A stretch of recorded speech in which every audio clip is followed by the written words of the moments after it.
আপনি মাস্তানি করছেন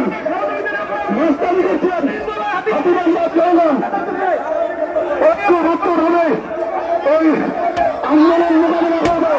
উনি আমাদেরকে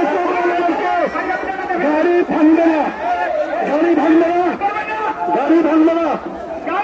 আমরা এসি সাহেব তার দুর্বল হওয়ার জন্য খবর আছে আগ পর্যন্ত গাড়ি চলবে না।